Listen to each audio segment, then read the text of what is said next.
Hello, welcome to my channel. This is part 2 of the planning and scheduling of a residential building project. This video is part 2 in this series of videos. We will continue talking about planning, then scheduling a residential building project. Our focus will be on the approach to this process step by step as a planner for a project from the start. As said before, we will try to use the same language, definitions, and vocabulary used in PMBOK by PMI, which is the trademark for Project Management Institute, and we will focus in detail on the critical thinking as a planner. In the first part, we spoke in detail about planning versus scheduling. To know more about the difference between a planner and scheduler rules. Then we spoke about the importance of the project charter, which is an overall summary of the project covering all of the scope, objectives, how it will be executed, who are the stakeholders. Then we spoke about the project management plan, which is the overall instructions on what needs to be done, how it will get done, and when it will get done, with a description of resources required, budget, project potential risks and issues, project stakeholders, project schedule format, software, reports, activities, and milestones, how to measure project performance. You can always go to part 1 to see if you missed something.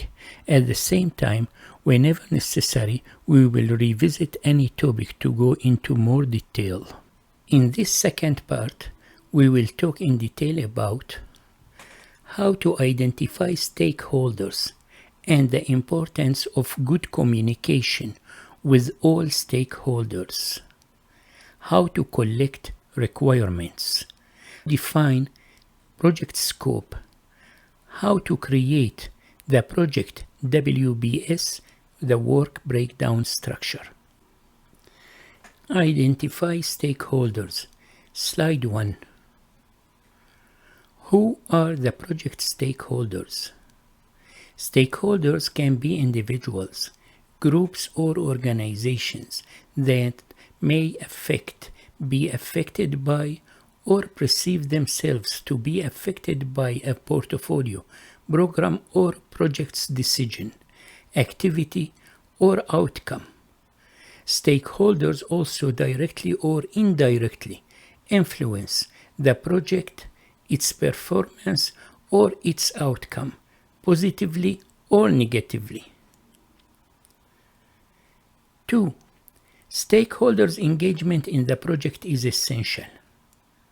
Stakeholders' proactively engagement in the project is essential to the degree needed to contribute to project success and customer satisfaction.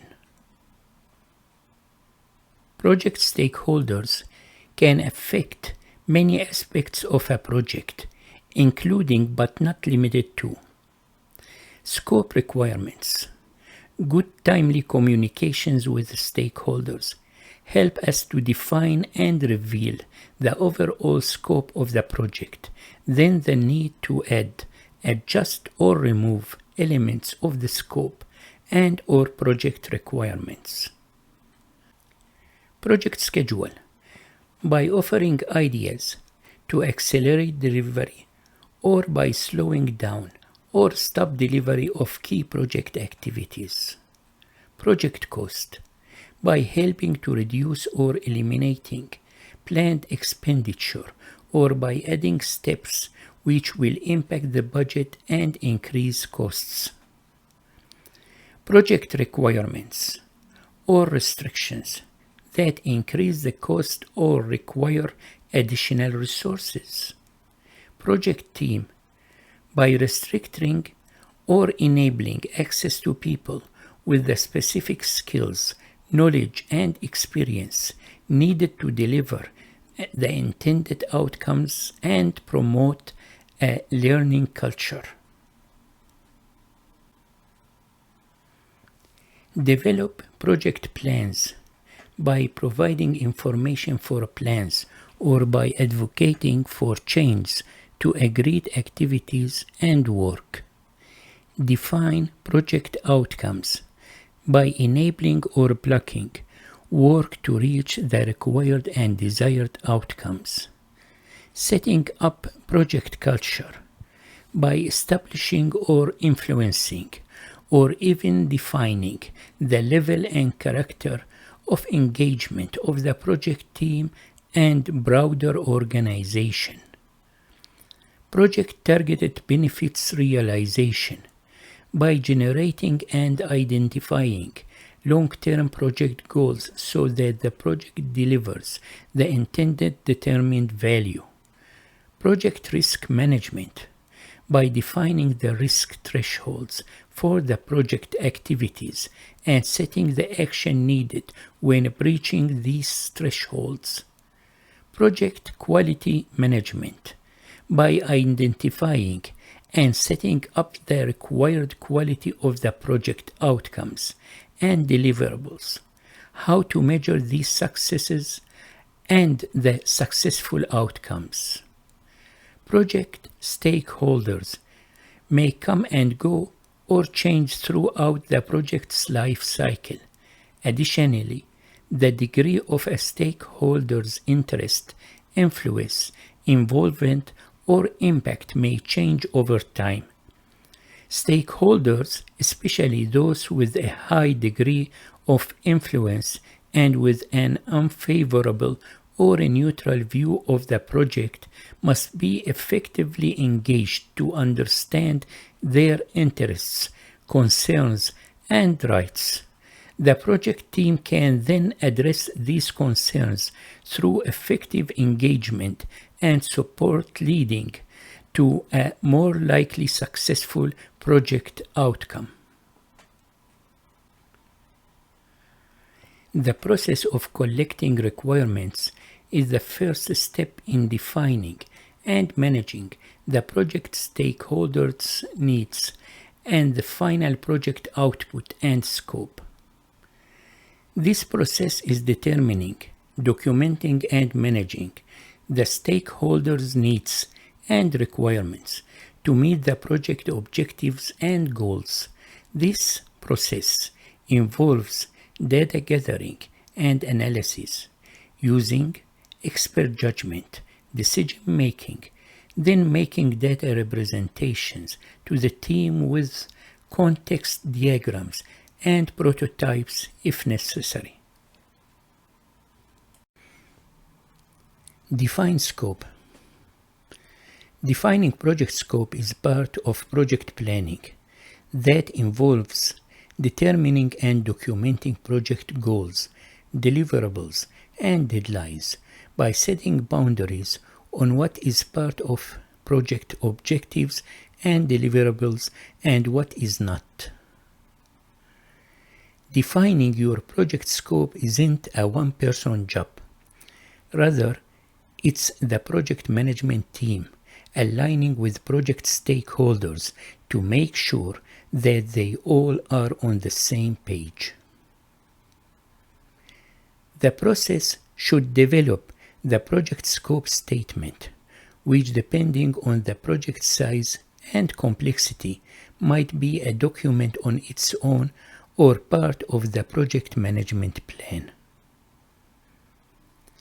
In the case of multi-teams working with external resources, it may become the Statement of Work, SOW, to determine the agreement and relation between the project team and vendors.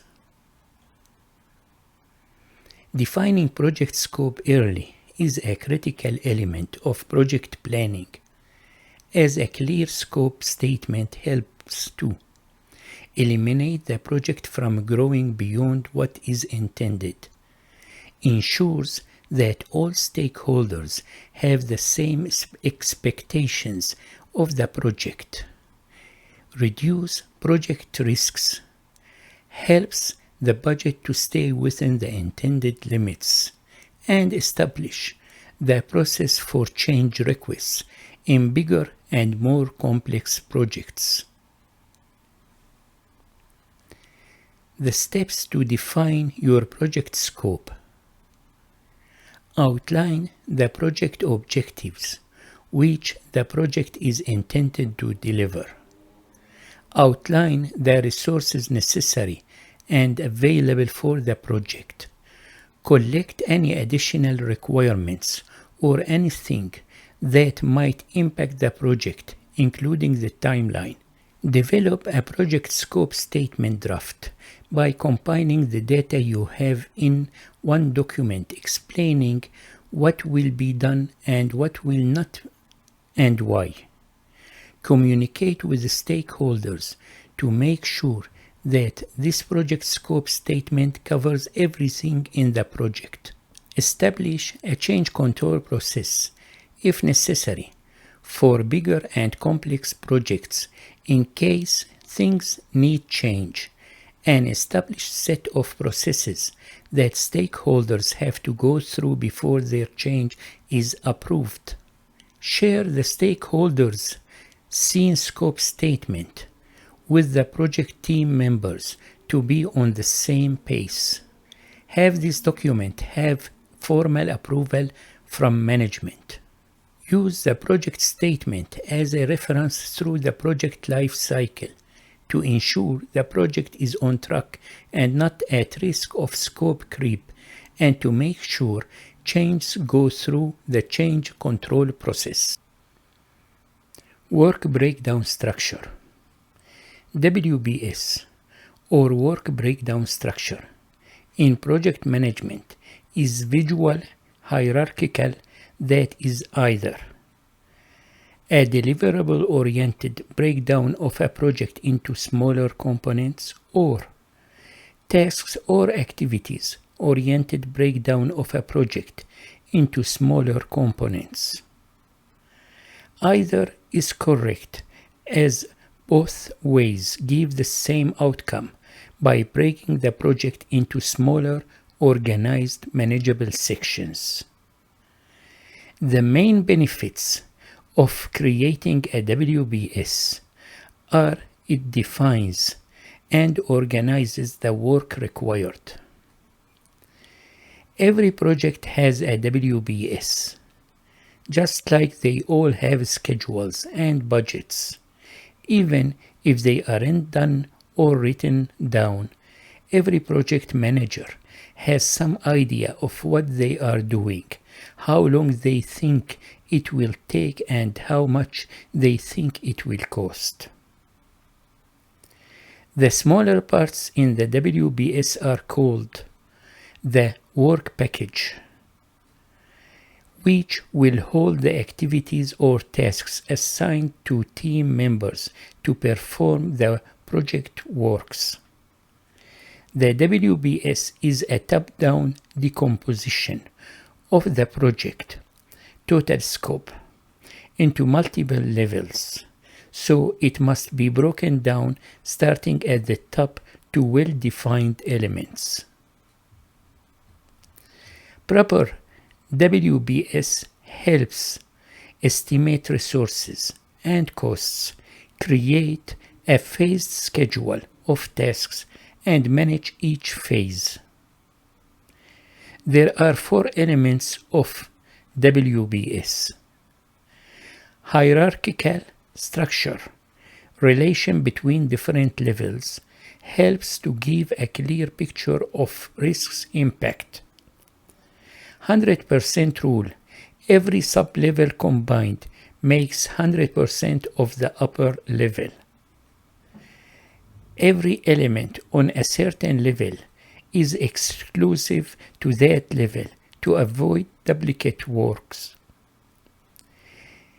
It is deliverable-oriented or tasks activities-oriented breakdown of a project into smaller components. In the following slides is a sample of WBS with different formats. At the top of the work breakdown structure we see here in this illustration is your final deliverable. In this instance, the construction project residential building. 1. Immediately beneath that is the next WBS level, which are the main project phases required to complete the project. The third and lowest level shows work packages. Most WBS charts have 3 levels, but you can add more depending on the complexity of your project. Each of these 5 project phases, initiation, planning, execution, control, and closeout, also act as control accounts and branch off the main deliverable at the top. Once decided, they are then broken down into a series of deliverables. For example, the initiation phase includes site evaluation work and project charter creation. The following page illustrates the same WBS with a different view format. This format we see on the screen is the table view format. This format is chart view format for the same residential building project, which have on the first level the initiation, planning, execution, control, closeout. Initiation has sub-level, a second level of evaluation and charter, while the planning have a second level, scope statement, project team, plan schedule, budget. The execution has a second level of lay foundation, interior work, exterior work, finishing touches, and each of the lay foundation has a third level, excavate, pour concrete, and interior work has also third level, electrical and plumbing. And the same for the control. The second level is resource management, cost management, and a third level for the cost management, it's risk management. And last, the closeout has a second level, audit, site cleanup, document handover. So you will also need a work package to go with each of those project deliverables. In the execution phase, in our construction example, we can look at the interior work deliverable. The deliverable is divided into 2 work packages, which are installing the plumbing and setting up the electricity. The WBS, when created as thoroughly as possible, is the roadmap to guide you to the completion of what would seem to be a very complicated project scope.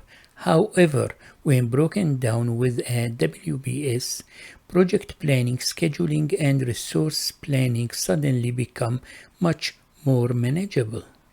Thank you for watching this video, Planning Schedule Residential Building Project Part 2. If you like it, please hit like and subscribe to my channel, as more content will be added to this series. If you have any suggestions or questions, please leave them in the comments section below, and I promise to respond. Thank you again for watching. Until next time.